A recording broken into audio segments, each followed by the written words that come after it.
Hello बच्चों, आज हमारा क्लास 7 का हिस्ट्री है। लेसन 12। लेसन का नाम है औरंगजेब। औरंगजेब के बारे में हम लोग पढ़ेंगे। औरंगजेब मुगल वंश का अंतिम शक्तिशाली शासक था। जो मुगल साम्राज्य था उसका वो लास्ट यानी कि अंतिम शासक था। उसने मुगल साम्राज्य को दक्षिण तक विस्तार किया।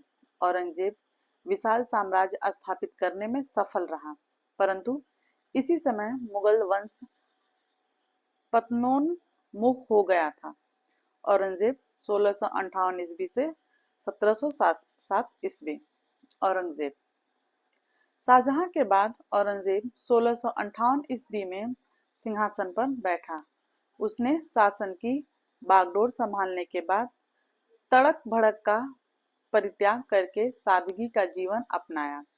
उसने मदिरा, भांग आदि के सार्वजनिक सेवन पर प्रतिबंध लगा दिया तथा अनैतिकता को रोकने व जन आचरण पर नजर रखने हेतु मुहतसिब नियुक्त किया।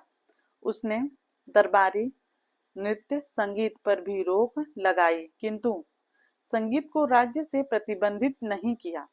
वह स्वयं एक सिद्धहस्त वीणावादक था।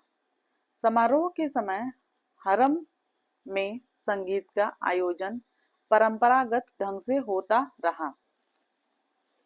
क्या पिछली कक्षा में आपने किसी ऐसे शासक के बारे में पढ़ा है जो वीणा बजाता था? मुसलमानों से ज़कात यानी कि धार्मिक कर लिया जा रहा था। गैर मुसलमानों से जजिया की पुनः वसूली प्रारंभ की गई। औरंगजेब को शासन ग्रहण करते ही अनेक जटिल समस्याओं का सामना करना पड़ा। मुगल साम्राज्य में अधिकारियों की संख्या बढ़ती जा रही थी, जिसके लिए पर्याप्त जागीरें तथा वेतन की व्यवस्था होना आवश्यक था। इसके अलावा लगान भी कम मिल रहा था, क्योंकि जागीरदार तबादले की आशंका से जागीरों के अंदर ही खेती बढ़ाने में रुचि नहीं रखते थे। औरंगजेब की स्थिति एक ऐसे वैद्य के समान थी जिसके पास एक अनार हो और 100 बीमार हो। इसी स्थिति से निपटने के लिए एक विकल्प था, दूसरे राज्य को अपने राज्य में मिलाकर अपने राज्य का विस्तार करना। इसी सोच में उसने अहोम या असम राज्य, बीजापुर और गोलकुंडा को अपने अधिकार में ले लिया। पर जितना लगान इन राज्यों को मिलाने पर मिलता था, उतना ही नए अमीरों पर खर्च करना पड़ा। समय समय पर उनके विद्रोहों को शांत करने के लिए धन, समय व ऊर्जा भी व्यय करनी पड़ी। औरंगजेब को जाटों, बुंदेलों, सिखों, सतनामियों और उत्तर पश्चिमी सीमा क्षेत्रों के पठानों के विद्रोह के साथ ही राजपूतों एवं मराठों के साथ भी लंबे समय तक संघर्ष करना पड़ा। औरंगजेब और जाटों का संघर्ष 1669 में प्रारंभ हुआ तथा 1691 में उसने जाटों का दमन किया, किंतु यह विरोध पूर्ण रूप से शांत नहीं हुआ और जाटों का संघर्ष चलता रहा। इसके अतिरिक्त मेवात तथा नारनौल के सतनामियों ने भी समय समय पर विद्रोह किया। औरंगजेब का साम्राज्य उसके समय तक मुगल तथा सिखों के मध्य संबंध काफी बिगड़ गए। सिखों की शक्ति निरंतर बढ़ती जा रही थी, जिसको रोकने के लिए उसने पंजाब के मुगल अधिकारियों को आदेश दिए। मुगलों की सेना तथा सिखों के गुरु गोविंद सिंह के नेतृत्व में युद्ध हुआ। उसमें सिख पराजित हुए, जिसके साथ ही औरंगजेब को पठानों से भी जूझना पड़ा। जो अपना स्वतंत्र राज्य स्थापित करने के लिए प्रयत्नशील थे तथा अंग्रेजों ने भी इन्हें समाप्त करने का संकल्प किया। उसने कूटनीति तथा दमनकारी नीति अपनाकर सन 1678 तक पठानों का विद्रोह समाप्त कर दिया। औरंगजेब को राजपूतों का भी सामना करना पड़ा, यद्यपि उसे स्वयं राजगद्दी प्राप्त करने में अनेक राजपूत सरदारों का सहयोग प्राप्त हुआ था। उसने राजपूत राज्य जयसिंह तथा जशवंत सिंह आदि को उच्च पद तथा मनसब प्रदान करने किए, किंतु मारवाड़ के शासक जशवंत सिंह की मृत्यु के बाद उस राज्य के उत्तराधिकारी के पद को लेकर औरंगजेब तथा राजपूतों के संबंध खराब हो गए। अतः राजपूत मुगलों के विरुद्ध हो गए, जिसका मुगल साम्राज्य पर अच्छा प्रभाव नहीं पड़ा। मुगल सेना को शिवाजी से भी टक्कर लेनी पड़ी। शिवाजी ने कई बार मुगलों की विशाल सेनाओं को हराया। इन टक्करों में शिवाजी छापामार युद्ध का सहारा लेते थे। पुर्तगालियों तथा अंग्रेजों ने भी औरंगजेब के समक्ष समस्याएं उत्पन्न की। पुर्तगालियों ने बंगाल की खाड़ी में जहाजों को लूटना प्रारंभ कर दिया तथा चटगांव यानी कि बांग्लादेश को अपना केंद्र बनाया। अतः वहां मुगल सेना भेजी गई, जिसने चटगांव को अपने अधिकार में कर अन्य भागों को भी मुगल साम्राज्य में मिला लिया। पश्चिमी समुद्री तटों पर अंग्रेज भी उपद्रव कर रहे थे। अतः औरंगजेब ने उनके इस उपद्रव को भी समाप्त कर दिया। मुगल साम्राज्य का पतन। औरंगजेब की मृत्यु के बाद मुगल साम्राज्य का तेजी से पतन हुआ। मुगल दरबार सरदारों के बीच आपसी झगड़ों और षड्यंत्रों का अड्डा बन गया और शीघ्र ही महत्वाकांक्षी तथा प्रांतीय शासक स्वतंत्र रूप में कार्य करने लगे। साम्राज्य की कमजोरी उस समय विश्व के सामने स्पष्ट हो गई जब सन 1739 में नादिर शाह ने मुगल साम्राज्य को बंदी बना लिया तथा दिल्ली को खुलेआम लूटा। मुगल काल में वाणिज्य तथा व्यापार का विकास हुआ, परंतु इस काल में मुगल सरदारों की विलासिता भी अधिक बढ़ गई। प्रशासनिक स्तर पर व्यापक असंतोष और भेदभाव फैला। इससे जागीरदारी व्यवस्था में गंभीर संकट पैदा हो गया। अधिकतर सरदारों का यह प्रयास रहता था कि वे अधिक आमदनी वाली जागीर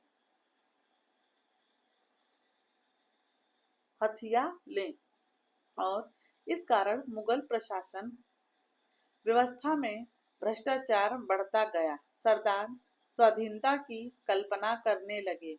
मुगल प्रशासन बहुत हद तक केंद्रित तथा और इसकी सफलता सम्राट की योग्यता पर निर्भर करती थी।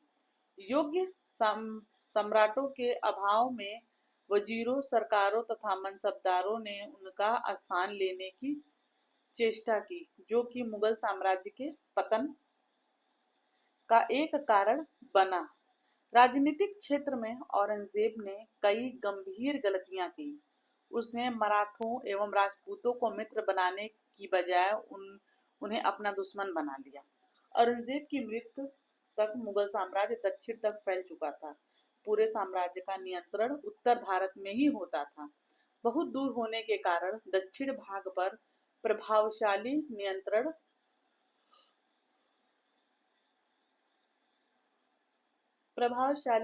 रखना संभव नहीं था। इसके कारण दक्षिण भारत के राज्य अपने को स्वतंत्र कराने के लिए प्रयत्नशील करते थे। मुगल साम्राज्य के पतन का कारण यूरोपियों का भारत में आगमन भी था। पहले उन्होंने भारत से व्यापार करने के लिए मुगलों से इजाजत मांगी, परंतु धीरे धीरे उन्होंने भारतीय राजनीति में दखल देना शुरू कर दिया और भारतीय राज्यों में अपना प्रभुत्व स्थापित करने लगा। धीरे धीरे उन्होंने भारत में अंग्रेजी राज्य की स्थापना की और 200 वर्षों तक भारत में राज्य किया। इसके अलावा नादिर शाह और अहमद शाह अब्दाली का आक्रमण भी मुगल साम्राज्य के पतन का कारण बना।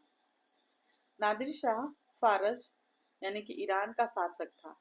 उसे ईरान का नेपोलियन भी कहा जाता था। भारत की अपार धन संपदा से आकर्षित होकर 1739 ईस्वी में मुगल बादशाह मोहम्मद शाह के शासन काल में उसने भारत पर आक्रमण किया। नादिर शाह भारत का कोहिनूर हीरा एवं तख्ते ताउस सहित उसने कीमती सामानों को लूटकर अपने साथ ले गया। वर्तमान समय में कोहिनूर हीरा ब्रिटेन की महारानी के मुकुट में जड़ा है। मुगल साम्राज्य के पतन के मुख्य बिंदु। मुगल साम्राज्य के पतन के निम्नलिखित प्रमुख कारण थे।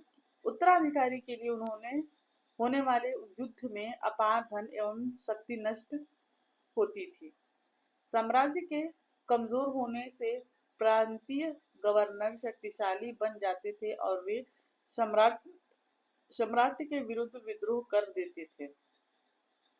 मुगल शासन के अंत तक राजकोष में एक न तो अधिक धन बचा था, न ही जागीरें। अधिकारियों को वेतन देना कठिन हो गया। जमींदार असंतुष्ट होने लगे, अतः इनका सरदारों से संघर्ष आरंभ हो गया। मुगलों का जीवन उच्च कोटि के शासन शौकत में व्यतीत होता था। इसके लिए वे काफी धन व्यय करते थे, जिससे उनका सामाजिक और चारित्रिक पतन हो गया। इन सब कारणों से 18वीं शताब्दी में मुगल साम्राज्य का पतन हो गया। और भी जानिए, औरंगजेब ने अपने शासन के 50 वर्षों में से लगभग आधा समय दक्षिण के युद्धों में व्यतीत किया। औरंगजेब ने शासन संभालते ही जनता पर से लगभग 80 करोड़ को हटा लिया था। औरंगजेब ने मुगल सिक्कों पर से कलमा लिखा जाना बंद करवा दिया था। नीचे है शब्दावली। कलमा यानी कि अल्लाह एक है और मोहम्मद उसके रसूल हैं। नौरोज वर्ष का पहला दिन, पारसियों का। हरम यानी कि महल का वह हिस्सा जहां रानियां रहती थी। फरमान शासन द्वारा जारी किया गया आदेश। मुगल वंश कुल वर्ष बाबर संस्थापक 1526 से 1530 ईस्वी वर्ष हुमायूं 1530 से 1540 ईस्वी तक। नीचे है क्वेश्चन आंसर। इसको हम लोग नेक्स्ट क्लास में लिखेंगे। अभी हम लोगों ने चैप्टर पढ़ा। क्वेश्चन आंसर हम लोग नेक्स्ट क्लास में लिखेंगे नेक्स्ट दिन। हम अपना क्लास यहीं पे बंद करते हैं। अगर वीडियो पसंद आए तो चैनल को सब्सक्राइब करिएगा। धन्यवाद।